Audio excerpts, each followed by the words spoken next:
بسم الله الرحمن الرحيم. اللهم إني أفتتح الثناء بحمدك وأنت مسدد الصواب بمنك، وأيقنت أنك أنت أرحم الراحمين في موضع العفو والرحمة، وأشد المعاقبين في موضع النكال والنقمة، وأعظم المتجبرين في موضع الكبرياء والعظمة. اللهم أذنت لي في دعائك ومسألتك، فاسمع يا سميع مدحتي، واجب يا رحيم دعوتي.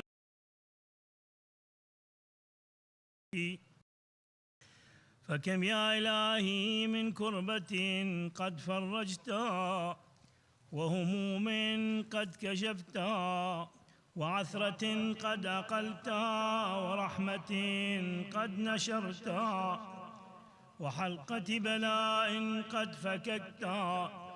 الحمد لله الذي لم يتخذ صاحبة ولا ولدا، ولم يكن له شريك في الملك، ولم يكن له ولي من الذل، وكبروا تكبيرا. الله أكبر كبير. الحمد لله بجميع محامده كلها، على جميع نعمه كلها. الحمد لله الذي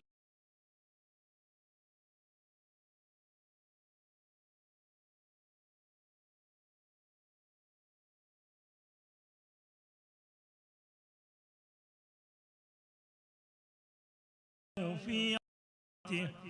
الحمد لله الفاشي في الخلق أمره وحمده، الظاهر بالكرم مجده، الباسط بالجود يده، الذي لا تنقص خزائنه ولا تزيده كثرة العطاء إلا جودا وكرما، إنه هو العزيز الوهاب. اللهم إني أسألك قليلا من كثير، مع حاجة بي إليه عظيمة، وغناك عنه قديم، وهو عندي كثير، وهو عليك سهل يسير. اللهم إن عفوك عن ذنبي، وتجاوزك عن خطيئتي، وصفحك عن ظلمي، وسترك على قبيح عملي، وحلمك عن كثير جرمي عندما كان من خطئي وعمدي، أطمعني في أن أسألك ما لا أستوجبه منك، الذي رزقتني من رحمتك، وأريتني من قدرتك، وعرفتني من إجابتك، فصرت أدعوك آمنا، وأسألك مستأنسا، لا خائفا ولا وجلا، مدلا عليك فيما قصدت فيه إليك. فإن أبطأ عني عتبت بجهلي عليك، ولعل الذي أبطأ عني هو خير لي، لعلمك بعاقبة الأمور. فلم أر مولا كريما أصبر على عبد لئيم منك علي يا رب. يا رب إنك تدعوني فأولي عنك، وتتحبب إلي فأتبغض إليك، وتتودد إلي فلا أقبل منك، كأن لي التطول عليك. فلم يمنعك ذلك من الرحمة لي والإحسان إلي والتفضل علي بجودك وكرمك. فارحم عبدك الجاهل، وجد عليه بفضل إحسانك، إنك جواد كريم. الحمد لله مالك الملك، مجري الفلك، مسخر الرياح، فالق الإصباح، ديان الدين، رب العالمين. الحمد لله على حلمه بعد علمه، والحمد لله على عفوه بعد قدرته، والحمد لله على طول أناته في غضبه، وهو قادر على ما يريد. الحمد لله خالق الخلق باسط الرزق فالق الإصباح ذي الجلال والإكرام والفضل والإنعام، الذي بعد فلا يرى وقرب فشهد النجوى تبارك وتعالى. الحمد لله الذي ليس له منازع يعادله ولا شبيه يشاكله ولا ظهير يعاضده. قهر بعزته الأعزاء وتواضع لعظمته العظماء فبلغ بقدرته ما يشاء. الحمد لله الذي يجيبني حين أنادي ويستر علي كل عورة وأنا أعصي، ويعظم النعمة علي فلا أجازي. فكم من موهبة هنيئة قد أعطاني، وعظيمة مخوفة قد كفاني، وبهجة مونقة قد أراني، فأثني عليه حامدا وأذكره مسبحا. الحمد لله الذي لا يهتك حجابه ولا يغلق بابه ولا يرد سائله ولا يخيب آمله. الحمد لله الذي يؤمن الخائفين وينجي الصالحين ويرفع المستضعفين ويضع المستكبرين ويهلك ملوكا ويستخلف آخرين. والحمد لله قاصم الجبارين مبير الظالمين مدرك الهاربين نكال الظالمين صريخ المستصرخين موضع حاجات الطالبين معتمد المؤمنين. الحمد لله الذي من خشيته ترعد السماء وسكانها وترجف الأرض وعمارها وتموج البحار ومن يسبح في غمراتها. الحمد لله الذي هدانا لهذا وما كنا لنهتدي لولا أن هدانا الله. الحمد لله الذي يخلق ولم يخلق ويرزق ولا يرزق ويطعم ولا يطعم ويميت الأحياء ويحيي الموتى وهو حي لا يموت بيده الخير وهو على كل شيء قدير.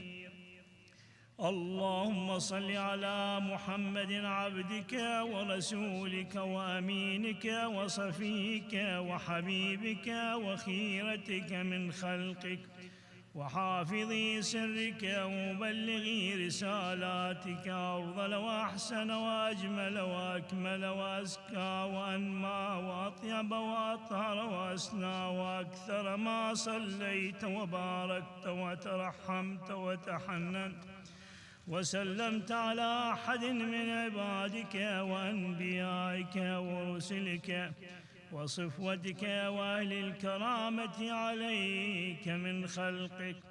اللهم وصل على علي أمير المؤمنين ووصي رسول رب العالمين عبدك ووليك وأخي رسولك وحجتك على خلقك وآيتك الكبرى والنبأ العظيم. وصل على الصديقة الطاهرة فاطمة سيدة نساء العالمين. وصل على سبطي الرحمة وإمامي الهدى الحسن والحسين سيدي شباب أهل الجنة. وصل على أئمة المسلمين علي بن الحسين ومحمد بن علي وجعفر بن محمد وموسى بن جعفر وعلي بن موسى ومحمد بن علي وعلي بن محمد والحسن بن علي والخلف الهادي المهدي. حججك على عبادك وأمنائك في بلادك صلاة كثيرة دائمة. اللهم وصل على ولي أمرك القائم المؤمل والعدل المنتظر وحفظه بملائكتك المقربين وأيده بروحك يا رب العالمين. يا محمد، اللهم صل على محمد وعلى محمد. اللهم اجعله الداعي إلى كتابك والقائم بدينك، استخلفه في الأرض كما استخلفت الذين من قبله. مكن له دينه الذي ارتضيته له، وابدله من بعد خوفه أمنا يعبدك لا يشرك بك شيئا. اللهم أعزه وأعزز به، وانصره وانتصر به، وانصره نصرا عزيزا، وافتح له فتحا يسيرا، واجعل له من لدنك سلطانا نصيرا. اللهم أظهر به دينك وسنة نبيك حتى لا يستخفي بشيء من الحق مخافة أحد من الخلق. اللهم إنا نرغب إليك في دولة كريمة تعز بها الإسلام وأهله، وتذل بها النفاق وأهله، وتجعلنا فيها من الدعاة إلى طاعتك والقادة إلى سبيلك، وترزقنا بها كرامة الدنيا والآخرة. اللهم ما عرفتنا من الحق فحملنا، وما قصرنا عنه فبلغنا. اللهم ألم به شعثنا، واشعب به صدعنا، وارتق به فتقنا، وكثر به قلتنا، وأعزز به ذلتنا، وأغني به عائلنا، واقضي به عن مغرمنا، واجبر به فقرنا، وسد به خلتنا، ويسر به عسرنا، وبيض به وجوهنا، وفك به أسرنا، وانجح به طلبتنا، وانجز به مواعيدنا، واستجب به دعوتنا، واعطنا به سؤلنا، وبلغنا به من الدنيا والآخرة آمالنا، واعطنا به فوق رغبتنا يا خير المسؤولين وأوسع المعطين. اشفي به صدورنا، وأذهب به غيظ قلوبنا، واهدنا به لما اختلف فيه من الحق بإذنك، إنك تهدي من تشاء إلى صراط مستقيم. وانصرنا به على عدوك وعدونا إله الحق، آمين. اللهم إنا نشكو إليك فقد نبينا صلواتك عليه وآله، وغيبة ولينا، وكثرة عدونا، وقلة عددنا، وشدة الفتن بنا، وتظاهر الزمان علينا. فصل على محمد وآله، وأعنا على ذلك بفتح منك تعجله، وبضر تكشفه، ونصر تعزه، وسلطان حق تظهره، ورحمة منك تجللنا، وعافية منك تلبسنا برحمتك يا أرحم الراحمين. وصل يا رب على محمد وآله الطيبين الطاهرين. وصل على محمد وآله. اللهم صل وسلم عليك يا اللهم صل.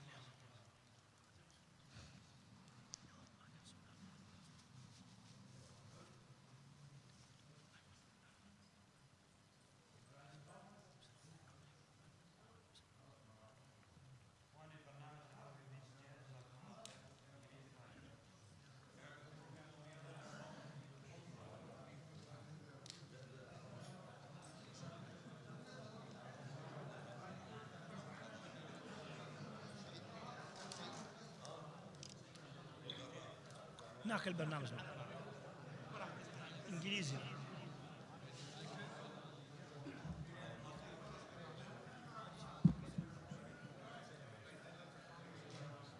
أنا روح هناك بابا.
صلوا على محمد وآل محمد.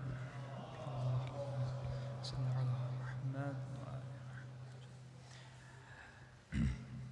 أعوذ بالله من الشيطان الرجيم.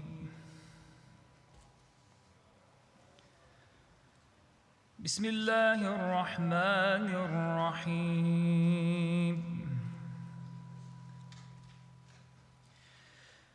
ولله ملك السماوات والأرض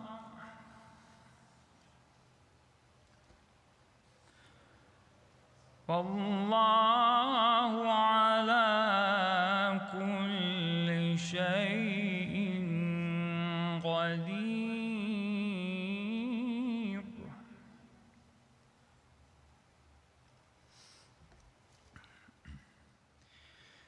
إن في خلق السماوات والأرض واختلاف الليل والنهار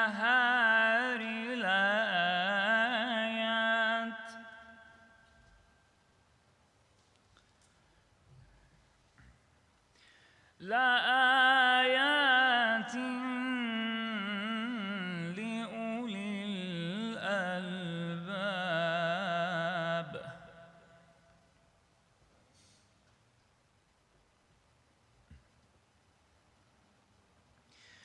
الذين يذكرون الله قياما وقعودا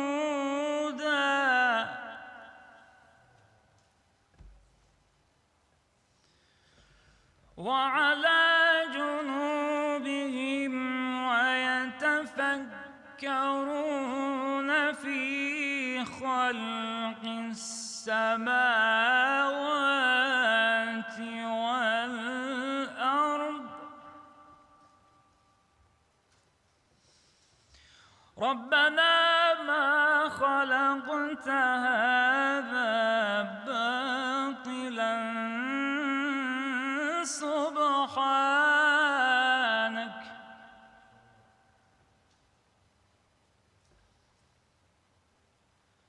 سبحانك فقنا عذاب النار.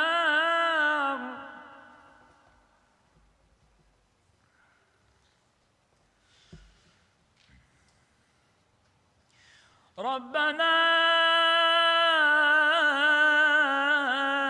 إنك من تدخل النار فقد أخزيته وما للظالمين من أنصار.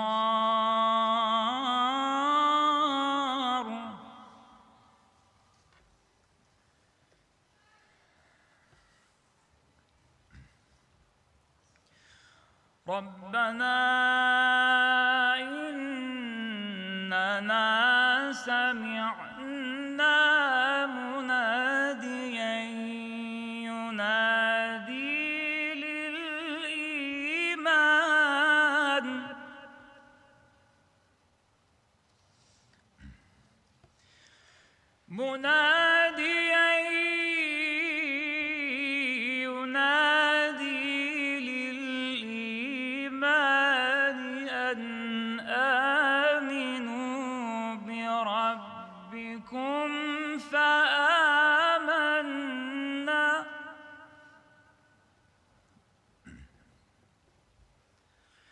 ربنا فاغفر لنا ذنوبنا وكفر عنا سيئاتنا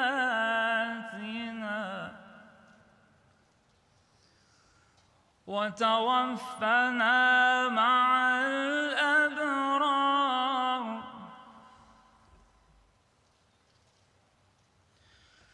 ربنا وآتنا ما وعدتنا فرقتنا على رسلك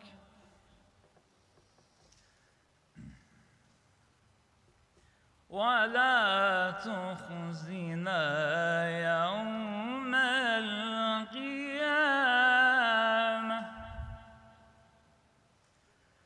إنك لا تخلف الميعاد.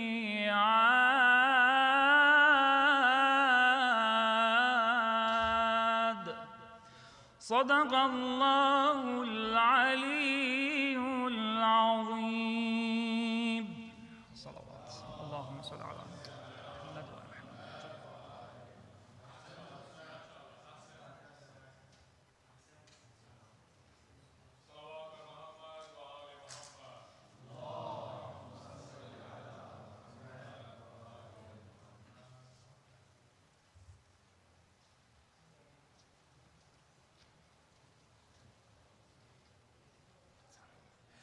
बर मोहम्मद व आले मोहम्मद बुलंदतर सलावत।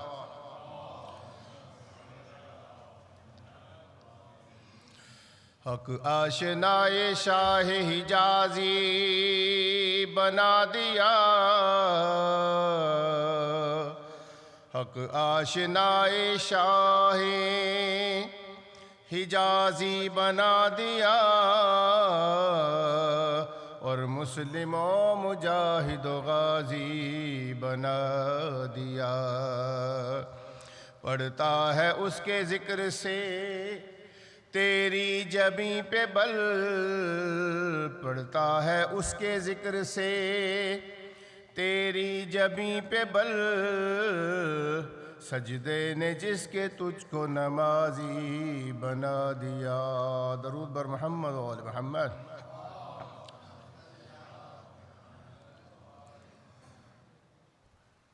बार दीगर सलावात मोहम्मद व आले मोहम्मद।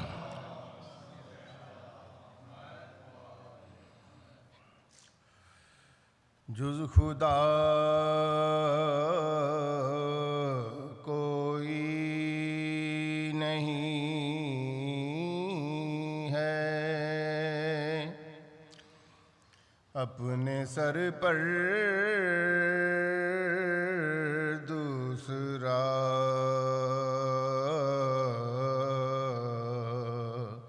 जुज़ खुदा कोई नहीं है, अपने सर पर दूसरा है सहारा आल का बादे पैगंबर, दूसरा जुज़ खुदा कोई नहीं है। वो दरे कुफा से टकराती हैं फौजें शाम की, वो दरे कुफा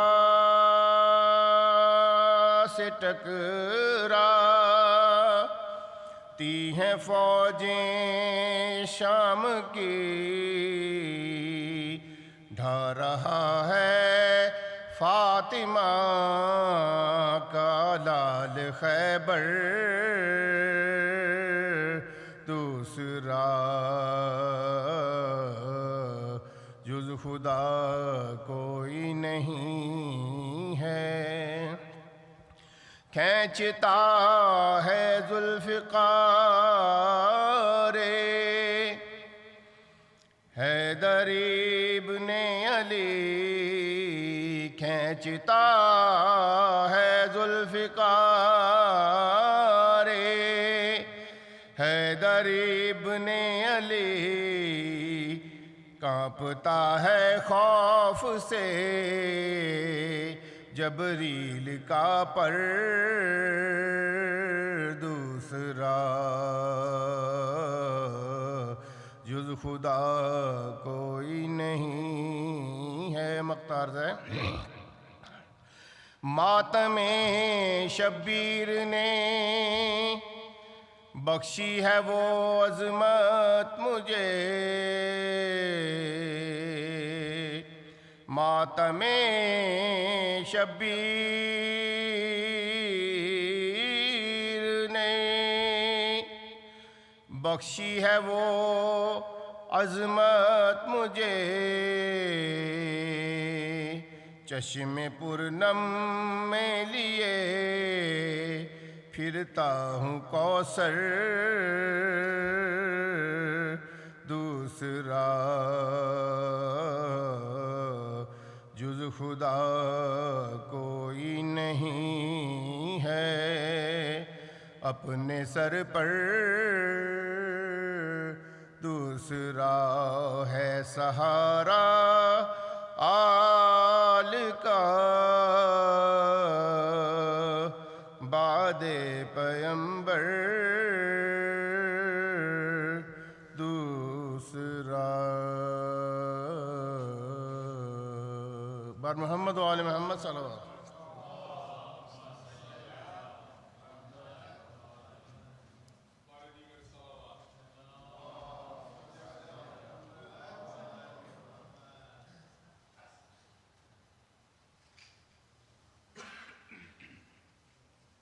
سورة المباركة الفاتحة.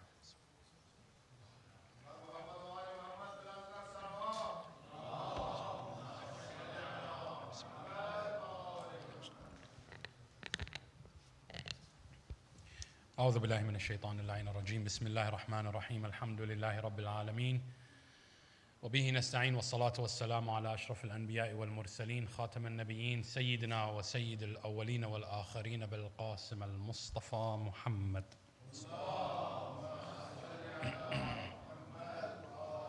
وعلى آل بيته الطيبين الطاهرين المعصومين المنتخبين المنتجبين المظلومين الذين أذهب الله عنهم الرجس وطهرهم تطهيرا.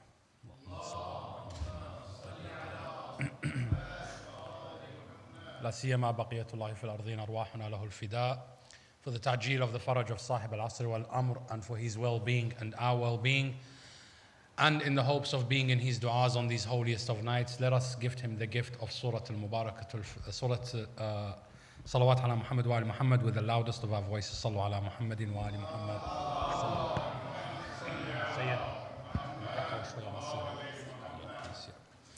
Amma ba'd, my respected brothers and sisters, my elders and learned scholars, assalamu alaikum wa rahmatullahi wa barakatuh.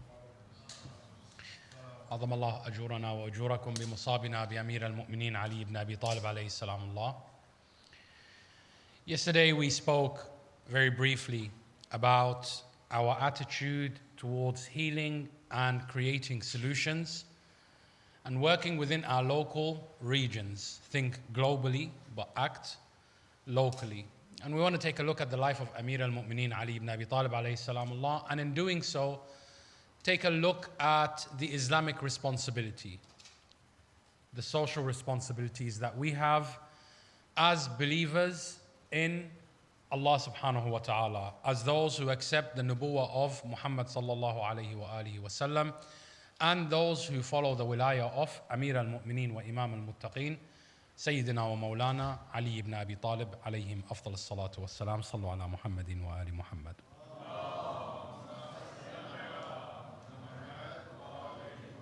The first thing to discuss is our cultural attitude. Our cultural attitude as a brown people, as Arabs, as Indians, as Pakistanis, as Khoja, is that, well, maybe not so much the Khoja. In that the Khoja, wherever they go, they make it their home, because there is no land for them to go back to. If they go back to Africa, then before Africa, they have to go back to India. You want to go before India, they have to go to Persia. Before Persia, Allah knows best where the history takes us. But in general, for the Muslim community, we have this idea of back home. That one day we're going to make enough money in this country, and we're going to take enough of the education of this country, and then we're going to pack our bags and we're going to leave, and we're going to go back to Pakistan, Iraq, Lebanon, Gujarat, wherever we come from in the world. And when we go there, we're going to build ourselves really nice big mansions because obviously we have Canadian dollar, US dollars, right? Compared to the rupees that people make in that part of the world, or the dinars and the dirhams.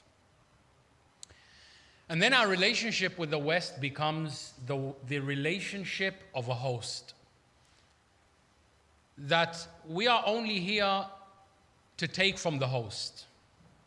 We're only here to benefit ourselves, but we're actually not giving anything back to the society. And it creates this dysphoria, and it creates this disconnect between the religion and the society in which the religion is now developing and growing. Because see, when you first come to the West, typically what tends to happen is you're 18, 19 years old. You came to the West with the idea of becoming educated or starting up a business and then taking those funds and sending them back home. But while you were in the West, you know, as they say, pyar ho gaya. You fell in love with somebody, you met somebody, you became married. It wasn't in the plans. In your mind, you had a village girl back home you was going to go to, and you go and propose, and she was going to marry you, and etc., etc. But you met somebody, and you ended up becoming married in this part of the world. And before you know it, 9 months, Allah blessed you with children.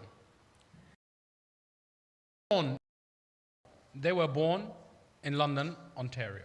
They were born in New York. They were born in the western part of the world. And our children, whilst they are growing up and we are talking to them about Allah and Rasulullah and Amir al-Mu'mineen and the Ahlul Bayt, at the same time, they are growing up in a society that they feel is their home.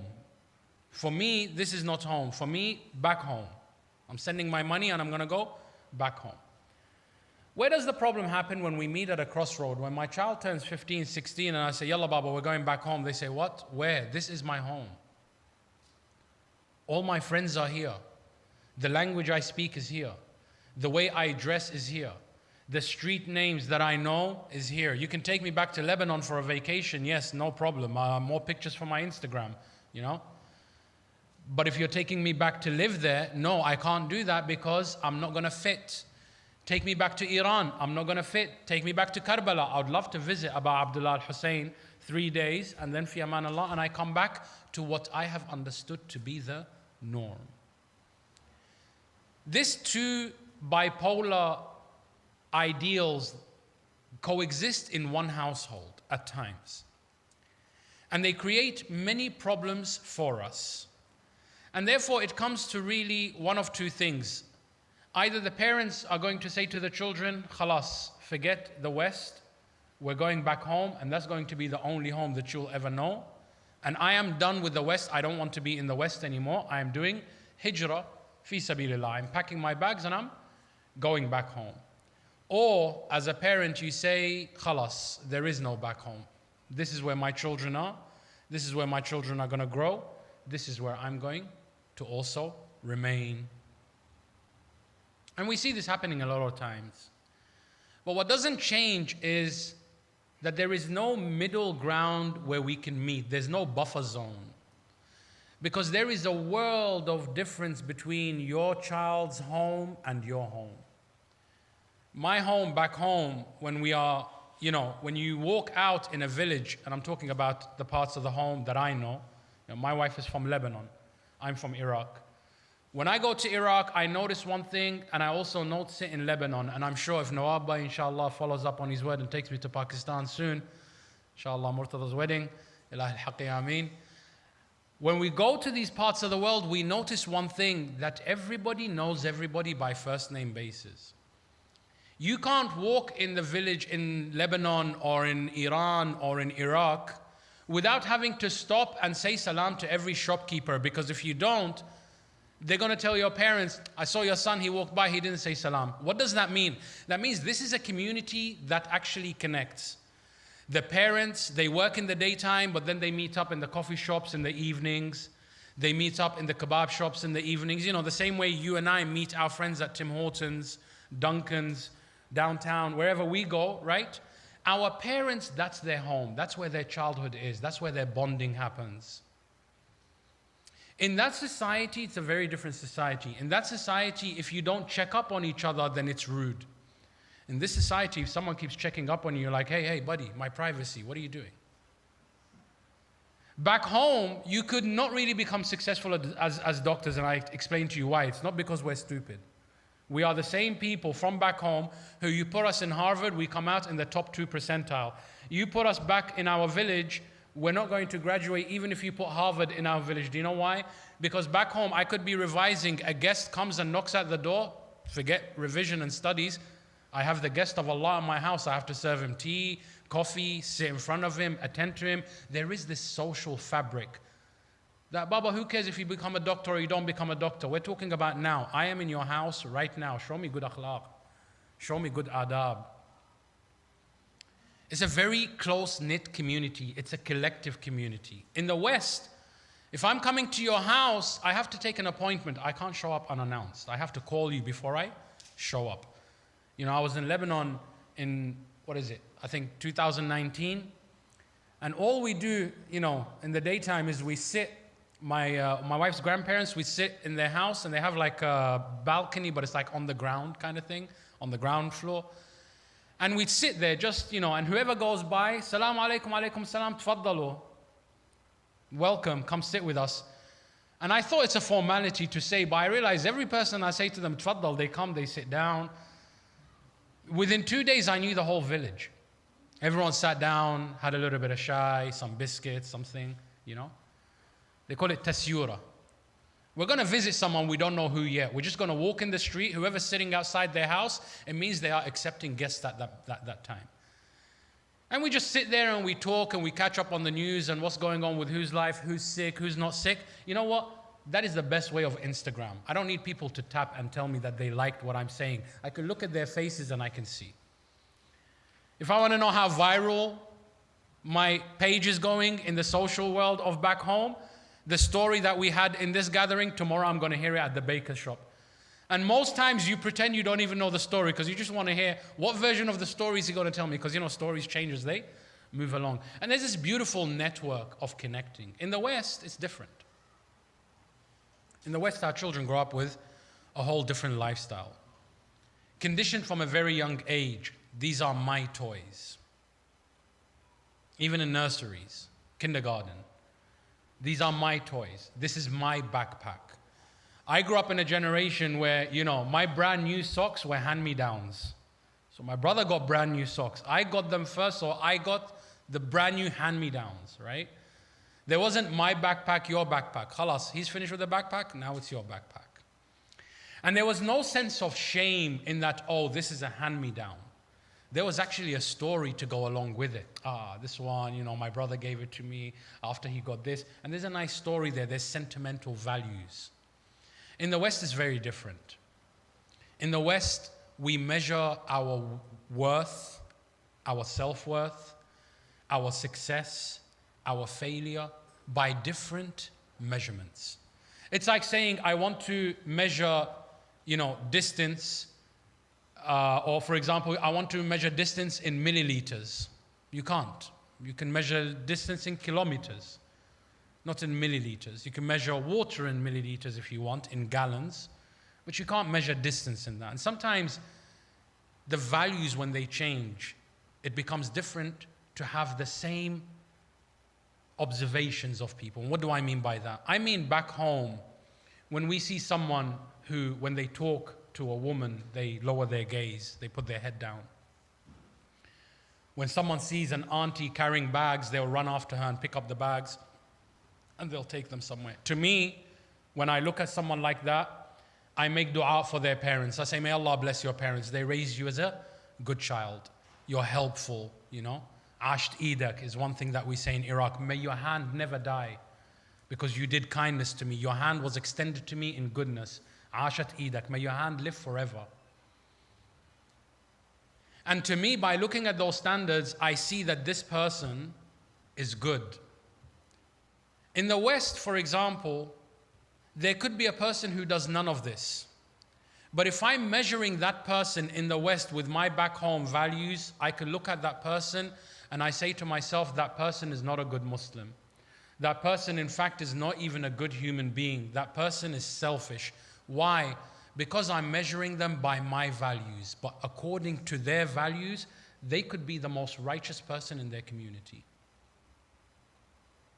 according to the values in which they live. And we have examples of this in the time of Rasulullah sallallahu alayhi wa sallam. Sallu ala Muhammadin wa ali Muhammad.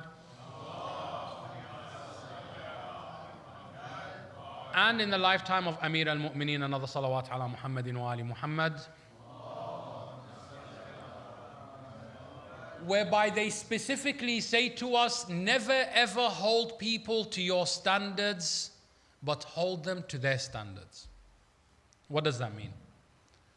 You know, for example, as Arabs, as Iraqis, and I can speak about my own people because I know my culture well, for Iraqis, one of the rudest things to do when someone comes to say salam, and Arabs and Muslims in general, is to give them your left hand. That is so rude. Now imagine, I'm meeting with a friend of mine at the university, Professor so-and-so, Dr. so-and-so, student so-and-so, real nice, adabi, akhlaqi person, everything about them is correct. And I put my hand out, Assalamu alaikum, and they're busy and they gave me their left hand. Now, am I going to go tribal, Iraqi, and say, oof, this person disrespected me and my tribe and my people? This person is rude? No, to him, giving me his left hand, it means nothing in his world. He was just busy, right hand preoccupied. I gave you my left hand, you put your hand out. I would be the ignorant one if I start passing judgment and holding resentment and feeling a certain way, you know, as we say in plain English, get in my feels, right? If I start to get in my feels about, oh, this person disrespected me based on my values, not only have I misunderstood this person, but this person is never going to understand why I was upset with them. It's like two people trying to talk to each other in two different languages. One is speaking Spanish, the other speaking French. They're going to get angry with each other. They're going to start to feel things that shouldn't even be felt, and they start to see each other as the worst thing that they could be. Amir al-Mu'mineen Ali ibn Abi Talib alayhi salam says, learn the mode of communication of a people, you will save yourself from half their evils. If you learn how to communicate with people based on their values, not on your values, you will save yourself half the troubles, because half the times it is only dhann, it is only doubt, it is only what I think. That according to my values, what you're doing is wrong, and therefore it's going to be that. Now, these are cultural values. We can speak about Islamic values because those will be universal, but the time and the constraint won't allow for such things. However, inshallah, there is no harm in going and doing some reading on the Islamic values. Why am I saying this? I'm saying this because Ayatollah al-Khu'i Quddasa Sirra explains to us one of the more complex ahadith and the teachings of the Ahlul Bayt, but he simplifies it. He says Islam should never be a garment. You know, sometimes we look at a person, how they dress, and we say, oh, bad Muslim. Oh, bad Muslimah. She doesn't have the hijab on. Oh, she has hijab but tight jeans. Oh, she's going to Jahannam.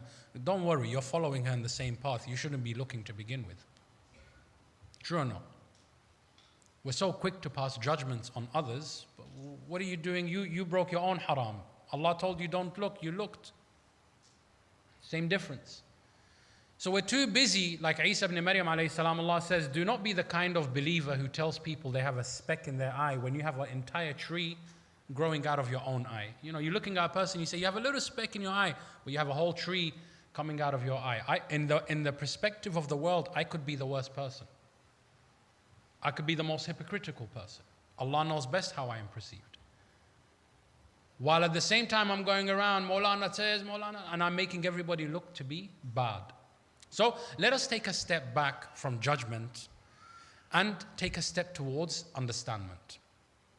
And the Imam says the first thing you should do is understand the people's values and how they communicate things. I'll give you an example.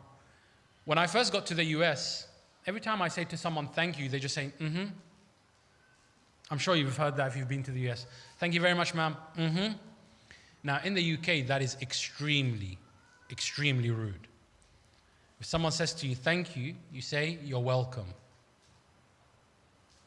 If someone says to you, mm-hmm, it means like, how do I say in Arabic? We say, min wara khashma.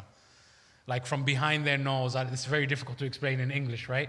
But it's like they acknowledged you, but they don't want to acknowledge you, you know? Like, yeah, okay, whatever, keep it moving, buddy, right? So when I came to the US, I'd be like, I honestly got in my feels. You know, my wife told me, like, you need to put the brakes on this. And I start talking trash about Americans, and I'll be like, man, they're so arrogant because they can, you know, bomb countries. They think, like, can they not have humanity amongst them? I said, thank you, Khayi. Like, say you're welcome. How difficult is it? My wife's like, no, that's not rude. When we say, it's actually polite. Like, oh, you're welcome, you know. It's nothing. I didn't do anything. It's just like, I didn't do you much. So you don't even need to thank me. So not only the words that we need to understand, but we need to understand the meanings that they convey. Number one. Number two, we have to understand that as Muslims, there is an obligation upon us, coming back to what Sayyid al-Khou'i said. He said, Islam is not a garment. Don't look at the way people dress. And don't try and impose Islam of back home in America. And don't try to impose the Islam of Najaf and Karbala and, you know, how people dress there, and you look at people and how they dress here. No, it's a difference. It's a world of difference. Islam is not a garment. Rather, Islam is like the essence of life, he says. Allah says, Bismillah ar-Rahman ar-Rahim, and from water, we gave life to everything. Everything that you see around you, its life came from water. But why is it that everything has a different shape? Ayatollah Khou'i says, because water, in whatever container you put it in, it takes the shape of that container. Without changing the container and without changing itself. They can coexist.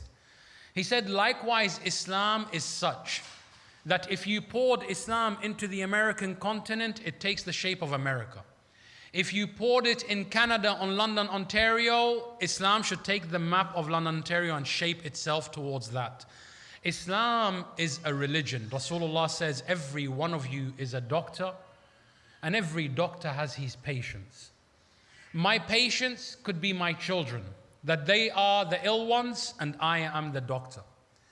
I should put Islam in their life not in a way that I make them feel that Islam and being Canadian will always be juxtaposed, because then I create bipolarism within them. You know, how many times do we see someone when they're in the masjid, Assalamu alaikum wa rahmatullah, you know, that slow talking, rings on, beard is shaped, kufi is on, and then you see them, yeah, you're right, mate, what's going on? You know, outside, and they're a completely different person, and I'm like, why can't you just be the same person inside the masjid and outside the masjid? There's nothing wrong with being the same person inside the masjid and outside the masjid. Even if that person inside the masjid and outside the masjid is not perfect, it's still not wrong. What is wrong is when you're not being consistent.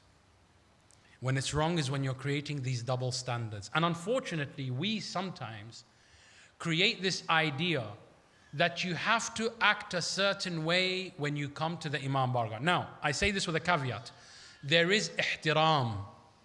There are standards, there are etiquettes of how you enter the majalis of Imam al-Hussein alayhi salamullah. That is a necessity. In the same way that you don't wear your office clothes to the gym and don't wear your gym clothes to the office, you don't wear the same clothes you wear outside with your friends to the majlis of Imam al-Hussein alayhi salamullah. In the same way that me, Hussein al-Nashid, when you see me outside hanging with the homies, I'm not wearing this. I'm in a hoodie, you know, I'm just dressed like any other person. You're not going to tell the difference. And by the way, Rasulullah was the same way. When he was with his ashab, people will come in and say, Man fikum Muhammad? Who is Muhammad amongst you? They couldn't distinguish Rasulullah. Meaning that how you are outside and how you are at the masjid should be the same person. I say this without being without meaning any disrespect or disregard to other people's faith, but speaking purely from a Shia point of view, some people turn around and say, we should no longer allow this person to come to our masjid because of their views, because of this. Habibi, Abu Bakr and Umar were in the same masjid as Rasulullah, and Rasulullah knew what they were going to do. Can I just ask you to be realistic? If Rasulullah allows someone like that, who we believe, in our belief, that the Prophet knew these people are going to attack the house of his daughter, and yet he allowed them to come to the masjid of Allah subhanahu wa ta'ala and not chase them away. Who am I and who are we to chase away a 17, 18, 19-year-old who committed a couple of mistakes in their lives. Nobody's perfect. Some of us will never reach perfection in our life. Some of us will not even start praying right until we're 60, 70. It doesn't matter. What matters is that everyone here is making an effort. And you can be intrinsic. You can either be intrinsic in helping them to improve in their effort, or you can be that person who chases them away from the house of Allah for good. I'll give you an example with the salawat ala Muhammad wa ala Muhammad.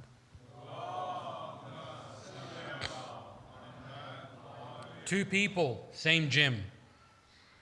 True story. Two people, same gym.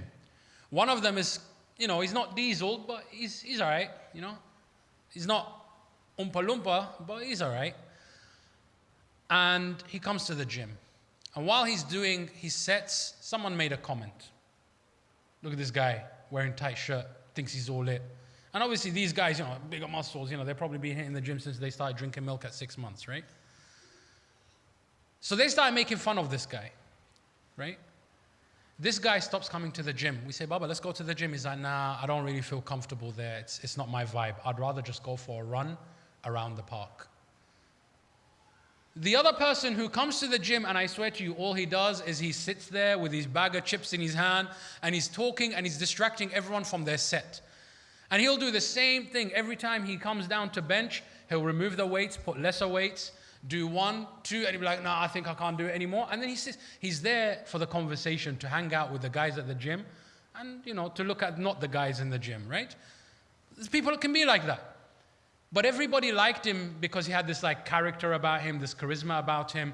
And nobody ever told him that he wasn't doing well in the gym. Nobody made him feel unwelcomed. Now, if you were to ask me, a gym, a place that produces people with beautiful physique, this guy has no place being in the gym by any standard. The other guy has a place being in the gym, but the problem is the people in the gym with their attitude chased one person away and kept the wrong person in. The same thing can happen in our masajid. The same thing can happen in our masajid. When a 60-year-old, 70-year-old uncle, and I say this with all due respect, but I say this to highlight that there have been so many different generation things that have happened between a 60-year-old, a 50-year-old, a 40-year-old. Today, you bring 2 of your children. One is 10, one is 15. Ask them about both their childhood at that age. They'll give you 2 complete different lifestyles. Because life, especially with the apps that are developing, is constantly moving. You have a 60-year-old, a 70-year-old who forgot what he or she were doing when they were 19, when they were 18. Sees an 18, 19-year-old in the masjid, and maybe, they got a hairstyle that is not so Islamic, or maybe they're dressed in not such an Islamic way, obviously still maintaining the Sharia aspect, but, torn jeans, this, that, the other. And they will start trashing on that young child, making them feel that you are sinful. Forgetting that, if you're 60 years old, you're probably not going to be in the masjid that long. May Allah give us all long life, right? But respectively, even if you were to remain for another 20, 30 years old more in the masjid, once you're gone, it's that 18-year-old who you chased away that's still got another 70 years in the masjid. But guess what? They're not going to come back because they're never going to connect. They're never going to connect. And therefore, it becomes important for us as parents who now are either making the decision that our children are not going to be living an Islamic life if they're in the West. So then our maraja say you have to pack your bags and leave and go home. Obviously, I don't think there is anywhere else you're going to go where you're going to not face similar problems, because today the world is a global village, right? The Instagram issues that happen in Canada happen abundantly in all, even in the holy cities right now. Unfortunately, it's just the world that we're living in. And we have to be realistic. I don't like water, I don't like to swim, but if there's a flood, it doesn't matter what I like and what I don't like, sink or swim, And we're in a reality. We are in a constant jihad of social jihad. Jihad and nafs. Jihad for our children to keep them on the straight and the narrow. But if we think that by just putting pressure on our children and trying to raise them a back home value, our children are going to become bipolar. Around us, they're going to show us those back home values to keep us quiet. Because our children are not stupid. They realize very quickly that if mom and dad see what they want to see, they're going to stop asking me 1,000,001 questions. But it's when they go outside, they start to do the other things. And unfortunately, when we are unable to speak at home, we actually are encouraging our children to lie without meaning to do so. Because when we ask them, what are they doing? If they tell the truth, they know they're going to be in trouble. Because my standard is, if they didn't sit and read Dua Kumail, they're not good Muslim. Don't focus on Dua Kumail. Just make sure they pray 5 times a day. Dua Kumail, wait until they turn 30. Then make them do Dua Kumail. You know, we all want our children to be perfect, no doubt. But I also have to be realistic. If I have a person who's a slow runner, I can't expect that person to win the Olympics within a day. I say to myself, you know what? If I can work on this person for the next 5 years, maybe they'll have a chance to come first or second in the Olympics. But today what I'm going to do is I'm not going to try and make them break the record. Today I'm trying to make them break their habits. And break their habits by starting to live the habit of an Olympian. That means they wake up early, they go to sleep early.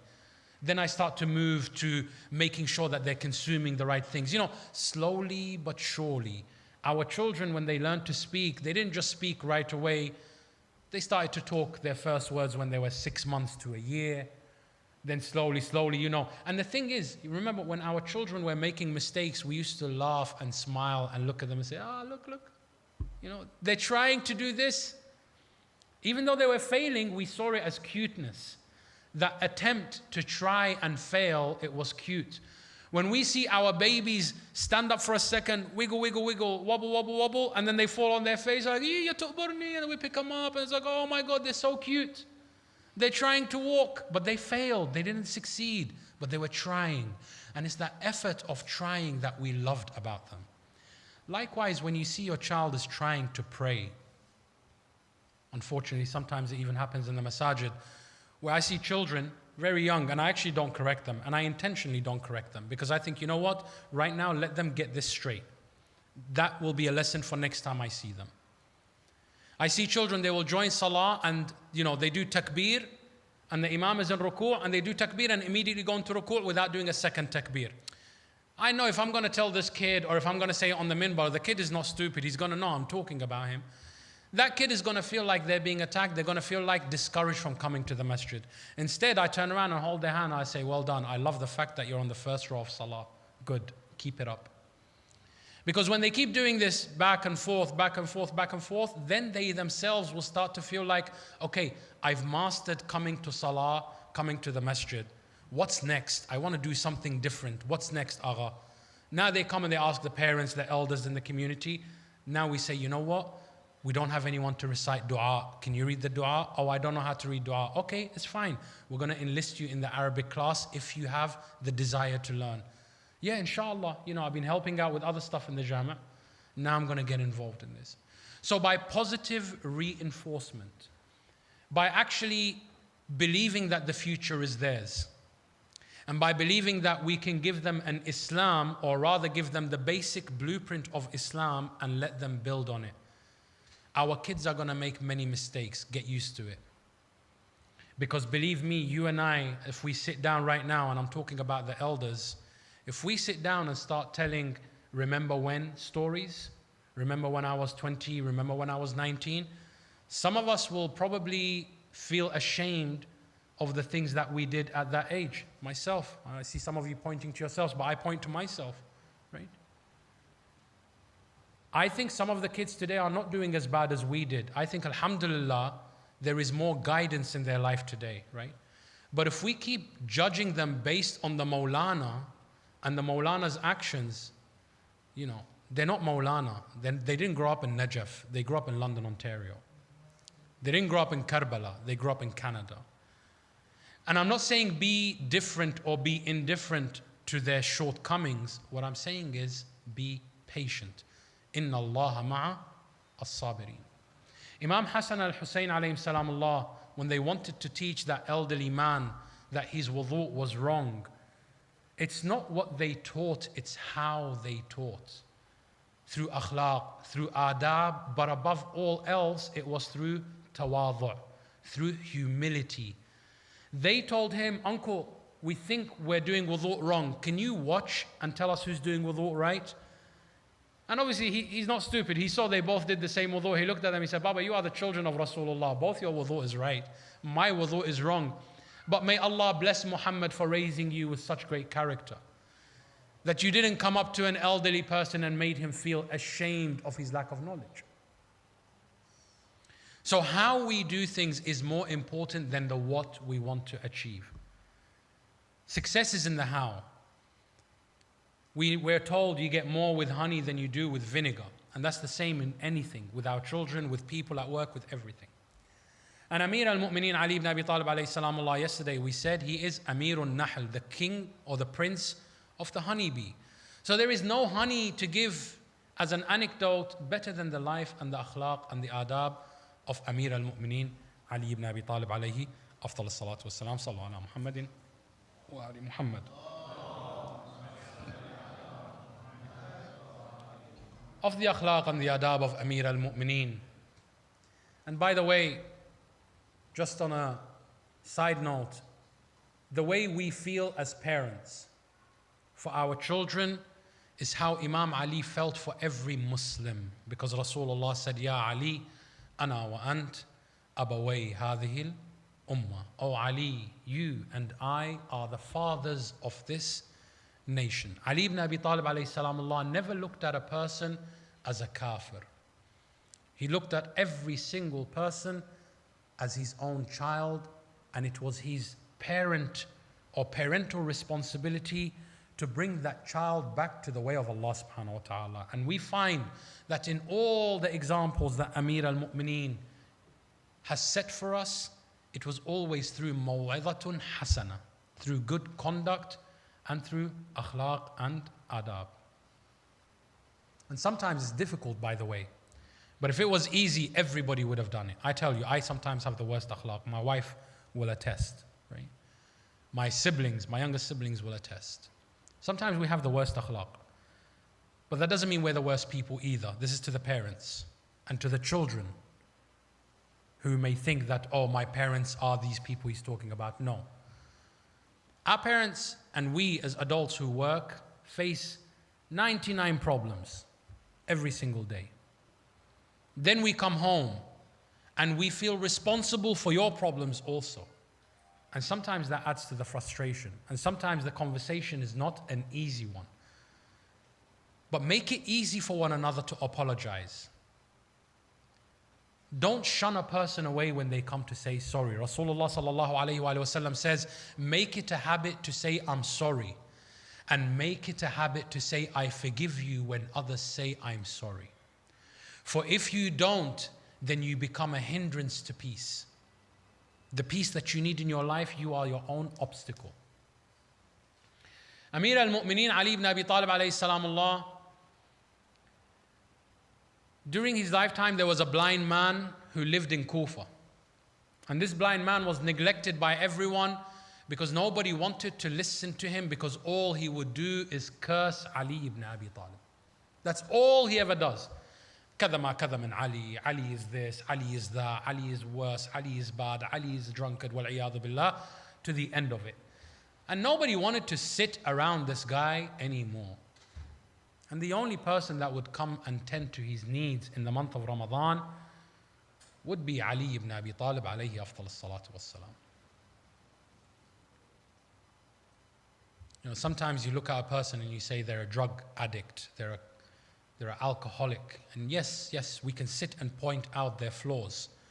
Or we could be like Ali ibn Abi Talib, and instead of sitting and pointing out their flaws, we can sit with them and point out to them the wilayah of Ali ibn Abi Talib. That, look, most people do what they do because they don't know who Ali is.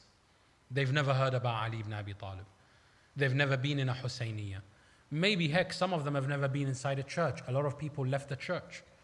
Some people, their only example is Will Smith and this guy and that guy, the celebrities that they see. So don't be the one to judge them. No, sit with them and tell them about Ali ibn Abi Talib. You don't know. Yours is the story that they could have waited to hear and needed to hear. So Amir al-Mu'mineen Ali ibn Abi Talib alayhi salamullah, this blind man curses him every day. Ali ibn Abi Talib would sit next to him, and with his own hands, the tradition says that Amir al-Mu'mineen would not only break the bread for him, but he scoops up the morsel and feeds him from his own hand. And this person will sit there and make fun of Ali ibn Abi Talib alayhi salamullah, and Imam Ali would laugh with him. And then at the end, whenever they conclude their conversation, Imam Ali would say to this man, without telling him that he was Imam Ali, he would hold his hand and he will say, my friend, take it easy on Ali ibn Abi Talib. Only Allah knows best what burdens he carries. Don't be so harsh on the guy. I hear some good things about him. It's like, Baba, let him go. Who's this Ali ibn Abi Talib? Nothing good is off him. And Imam Ali says, inshallah, tomorrow, same time, I'll be here. On a night such as these nights when Imam Ali ibn Abi Talib alayhi salam Allah is bidding the world farewell, he says to his son Imam al-Hasan al-Mujtaba alayhi salam Allah, he says to him, Bunay Hasan, when you have buried me and when you have concluded the rites of my burial, and when all the people who came to give ta'ziyah, the people who came to give condolences at the wake, when all the people have left, I want you to do your father a favor. I want you to go to this house in this particular part of Kufa, and I want you to take some food to this man. He must be lonely. It's been 3 days. I haven't been to see him. When you see him, first and foremost, apologize to him for my absence and explain to him my circumstances and tell him that it was only death that delayed me from him. And my son, you're going to hear some very harsh words about me from this man.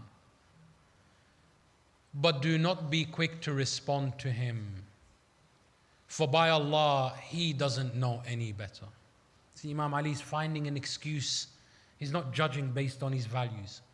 And he's telling Imam Hassan, you're going to see from this guy things that you don't like, but don't judge the guy. He doesn't know what you know. He's different. Imam Hassan al-Mujtaba alayhi salam Allah, after 3 days from the wounding of Imam Ali until the istishhad of Imam Ali. So basically on the 4th night after Imam Ali was struck, on a night similar to this night, he goes and he takes food to this elderly man's home and he knocks on the door. And again, the man being blind, he thought it was his friend coming back. He didn't know that it was Al-Imam Al-Hasan Al-Mujtaba. Imagine you are Imam Hassan. Imagine you just buried your father, Amir al-Mu'mineen. Imagine how sorrow you feel in your heart. And as soon as you enter the home of this blind man who your father, the one that you're weeping for, said to you, my son, go and take care of this man. As soon as Imam Hassan walks in, the man says to him, where have you been, my friend? You have neglected me for 3 days. I don't blame you. You must have been out partying and celebrating because finally that wretched and vile person, Ali, has been killed. I don't blame you. You was out celebrating. But come, let us sit down and eat and tell me what you saw of celebrations. Imam Hassan begins to weep. He says to him, Ya Shaykh, meaning, O elderly man, do you know who your friend was that used to sit next to you every day? He says, no, he never actually told me his name now that you mention it. He said to him, that person was none other than my father, Ali ibn Abi Talib himself. And he couldn't be with you for the last 3 days, not because he was out celebrating the killing of Ali, but because he was bedridden, suffering from the pains of poison. And despite all of that, before he closed his eyes and he died, he told me, oh my son, if you want me to be pleased with you, go and see this man and do not be angered with him. This man, the tradition says, began to weep and slap his face and say, oh, humility upon humility, this is who I am, that I was sitting with Ali and I had the audacity to curse him, but how compassionate and how great is Ali ibn Abi Talib that even when he is dying, I am in his final will. This man did not become a bad person, rather he became a good person and lived and died the rest of his life as a muwali for the Ahlul Bayt alayhim salam Allah. We ask Allah subhanahu wa ta'ala bihaqqi Muhammadin wa ali Muhammad wa bihaqqi Amir al-Mu'mineen wa bihaqqi mazlumiyat Amir al-Mu'mineen. Ya Allah, make a middle ground between our generations, Ya Arhamar Rahimeen, and make a buffering ground between our youth and our parents, Ya Rabbil Alameen. Make in us mawadda for one another and show to us that we are all working towards the same goodness, and that is to spread the message of Muhammad wa Ali Muhammad for our marhumeen and for your marhumeen. And for the marhumeen of those who have made these majalis possible, let us give them the beautiful gift of Surah Al-Mubarakat Al-Fatiha masbuqatan bis salati ala Muhammadin wa Ali Muhammad.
با مدد از حیدر شور شرف دارم، با مدد از حیدر شور شرف دارم،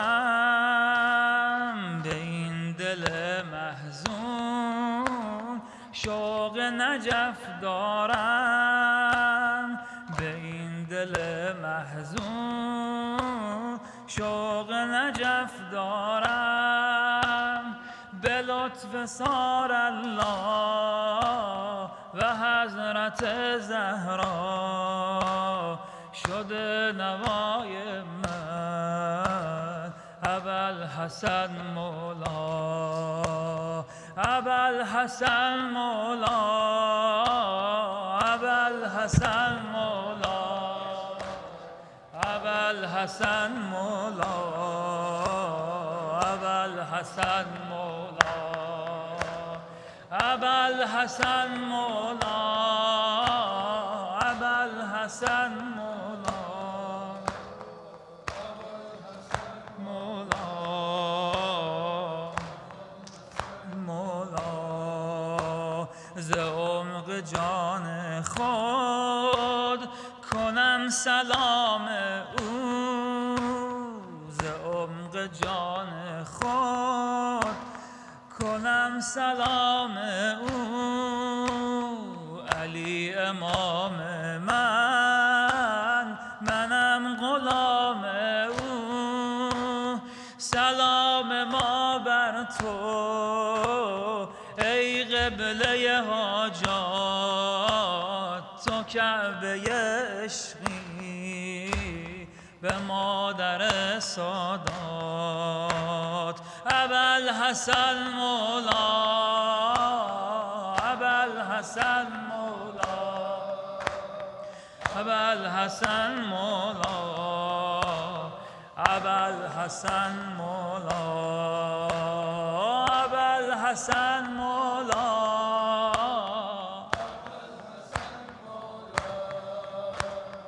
ابوالحسن مولا،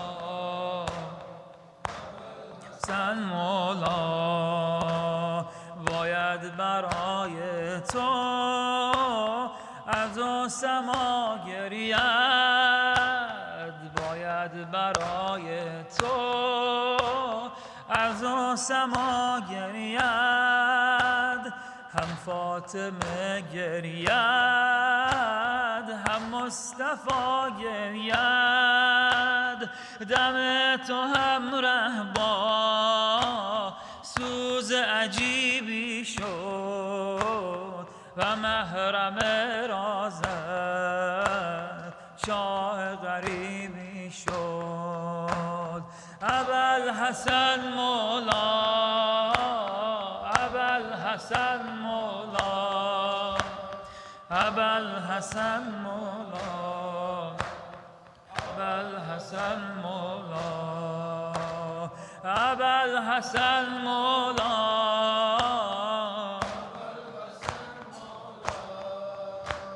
أبا الحسن مولا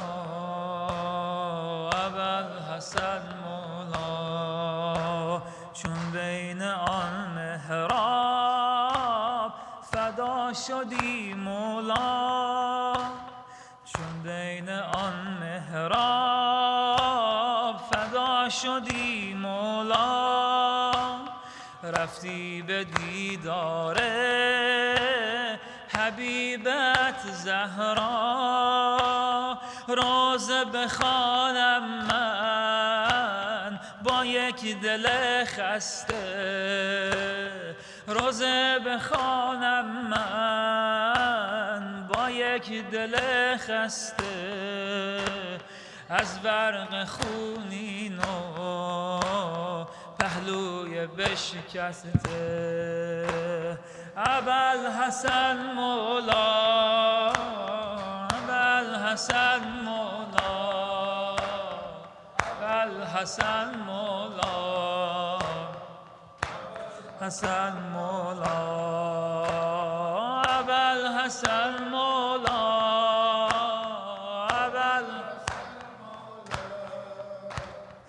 ابا الحسن مولا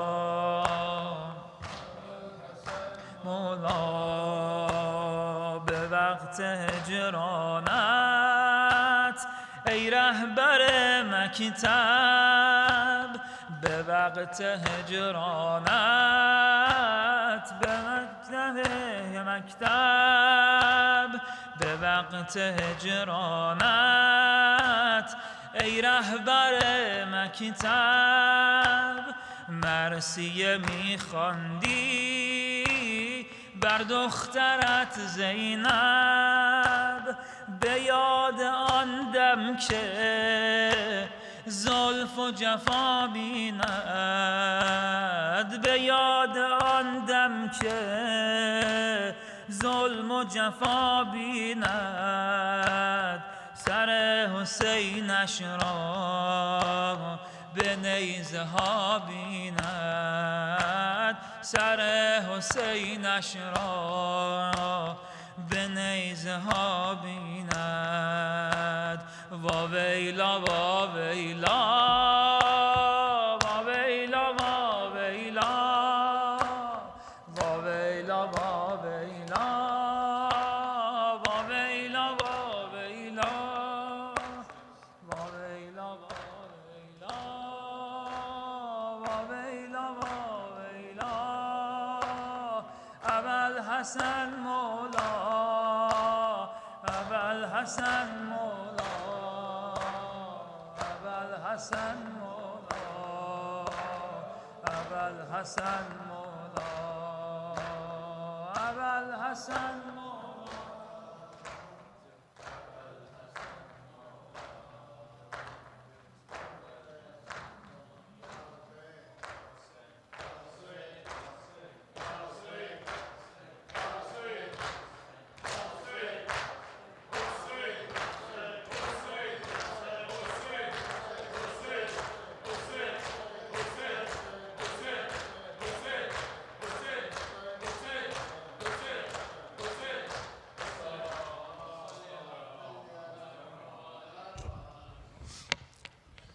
السلام عليك يا نبي الله السلام عليك يا باعث الهدى السلام عليك يا ملقب بالطه وياسين السلام عليك يا رحمة للعالمين السلام عليك يا خديجة الكبرى أم المؤمنين السلام عليكم ورحمة الله وبركاته السلام عليك يا أبا عبد الله السلام عليك يا ابن رسول الله السلام عليك يا ابن أمير المؤمنين وابن سيد الوصيين السلام عليك يا ابن فاطمة الزهراء سيدة النساء العالمين السلام عليك يا أبو الفضل العباس يا جميع الشهداء كربلاء ورحمة الله وبركاته السلام عليك يا غريب الغرباء. السلام عليك يا معين الضعفاء والفقراء.